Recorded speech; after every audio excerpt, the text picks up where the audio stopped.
Hello everybody and welcome back to another episode of Alyswoof Plays Red Alarm Germany. So, last time I was a little deflated due to, we won our civil war against the fascists that had overthrown our democratically elected Weimar Republic years ago, and that was lost to history. But I did promise a number of things. First and foremost, that I would be continuing, of course, but also that I would be recognizing the valiant defense of the fatherland by Wilhelm List's armies of volunteers, and I have done just that. So Wilhelm List is still in charge of this army down here that's training, but you will notice that I have changed the name of the army, as I said I would. It is now going to be the 2nd Volksarmee. And while they are currently fielded with infantry divisions, that is only temporary because I have created a new Volksgarde unit. And this unit is going to be designed to be our elite forces. It's 20 combat width, but not only does it have line anti-tank and line artillery, it's got support artillery and support anti-tank as well. This is essentially to give them the ability to hold the line. Also recon there in order to help them move a bit quicker and add a bit more defense and reconnaissance. Field hospital, of course, to lower losses, and the engineer company, which helps when crossing rivers and defending at rivers and forests. So it's kind of controversial right now, last I heard, for engineer companies, but I think I've essentially my history with them, especially when I've done my Greece playthroughs, for my own time, is that if you don't have them, you're going to have a terrible time when it comes to rivers. So that's why I have them. As you can see, I'm training 4 of these Volksgardes, which I am going to be changing their naming scheme. Volksgarde.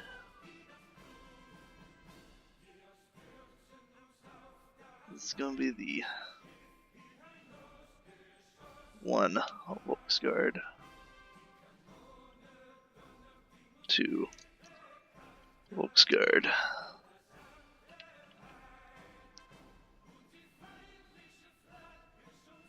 Hello, kitty.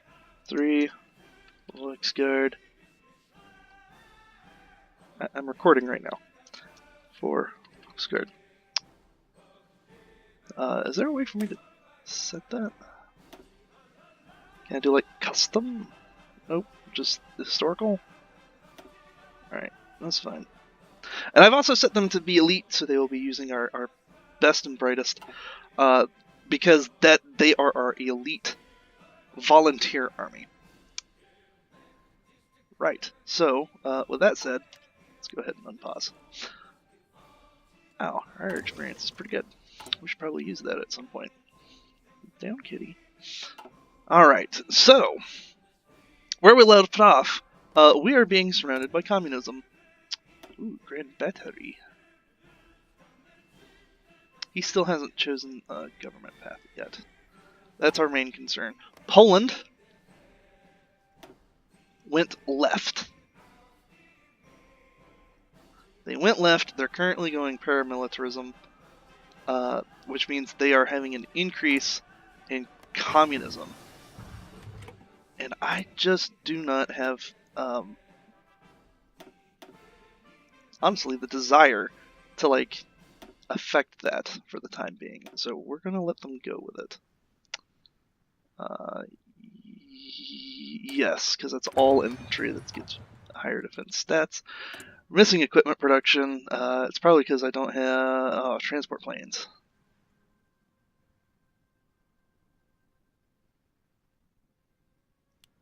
Don't really need that many tactical bombers, so let's just get a couple of transport planes lined up. Anti-tank is good. I guess I could use some more. Bump that. Need to start pushing out some of our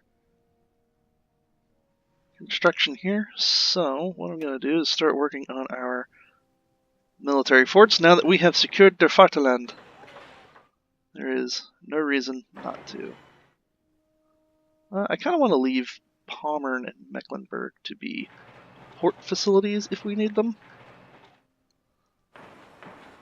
We'll build in the Heartland.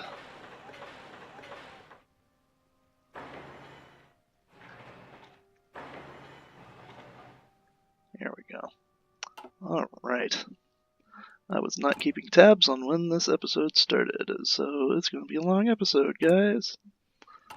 I'll give it 4 more minutes? 5 more minutes? Who knows? You'll know.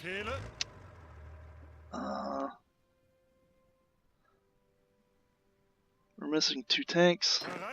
Go ahead and take these 2 infantry, attach them to this army. And... there is no field marshal in charge here, that is correct. Gunther Klug. Ooh.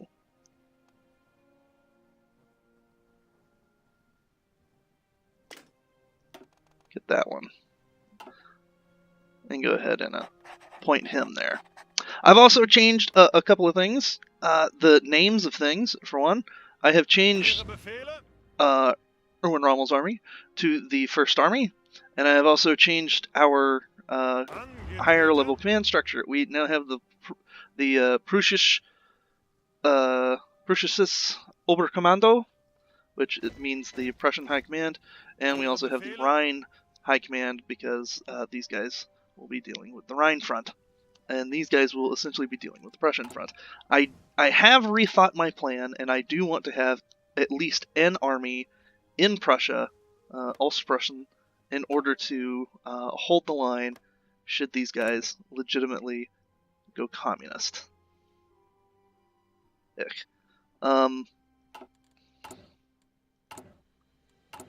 Can we wean off of anything? We're trading for that and this. Okay, get one of those factories back. Trading for that and that. Nothing I can do about it for now. We're down on support equipment, anti-tank support equipment, and anti-tank and support equipment. Well, we're working on it. In the meantime, how many tanks do I have in stock? Not many. We still have a deficit.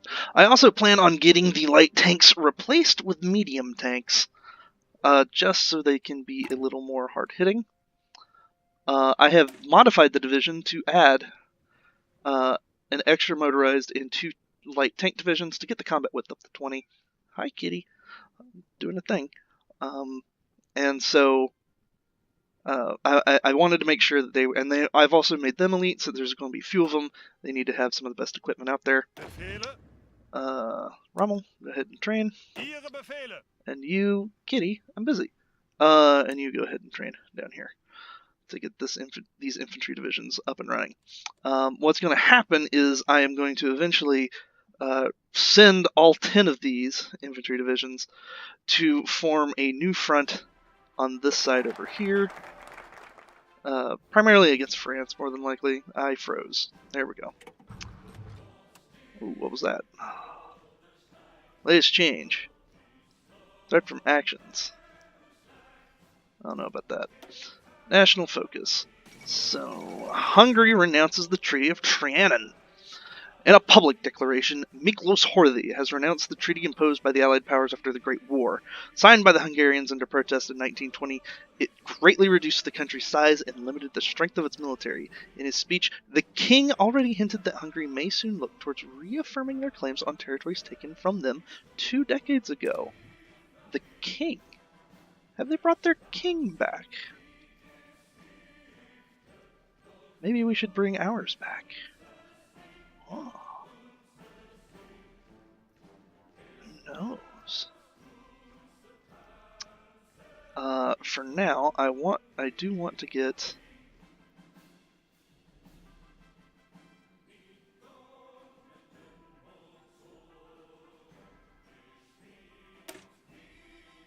let's go ahead and do that. Let us align Hungary. Let us bring Hungary back towards the fold here. Was worthy because they're very They went economic intervention. So they are either, and then they went fascist.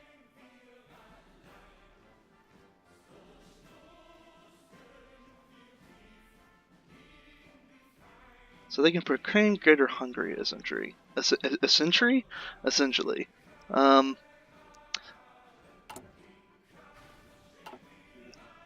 Aside from Spain, there's actually not a lot of ahistoricalness going on here.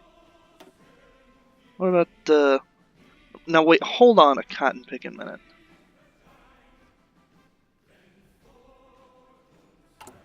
They're mostly non-aligned?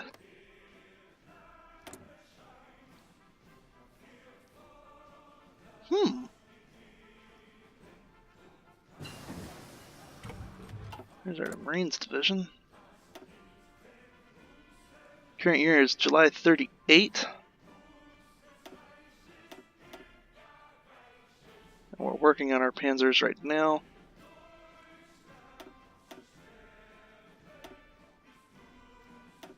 Oh, that's 38. We're going to go ahead and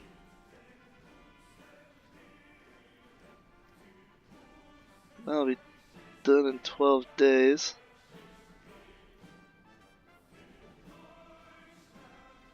Let's go ahead and do that. Oh, Lord of mercy. I'm going to give it a couple more minutes. So, we're going to get another Schernhurst out here in a second. That's going, or a second. In 7 months, at the end of the year. That'll be nice. I'm more concerned with getting some of these armies out. Prioritize on the reinforcements because we're short on support equipment, towed anti-tank, light tanks, infantry equipment, towed artillery, and motorized. It's mostly because we're damaging a lot of it. Did I ever get the, I did get the maintenance on there. Good. 8 divisions. Bereit zum Ausrücken. Kitty, stop being a pain. Alright. So what's going on in Russia? Anti-fascist diplomacy? Which will lead into war with Germany. That's not going to be good.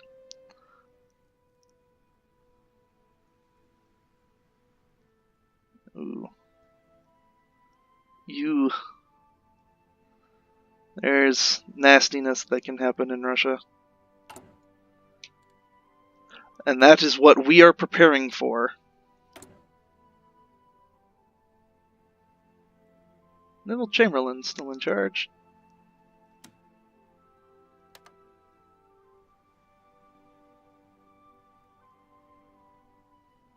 Whoops. Alright. Lord. Okay, well, it was first episode of the recording session, so you'll just have to bear with me, and I'll see you next time.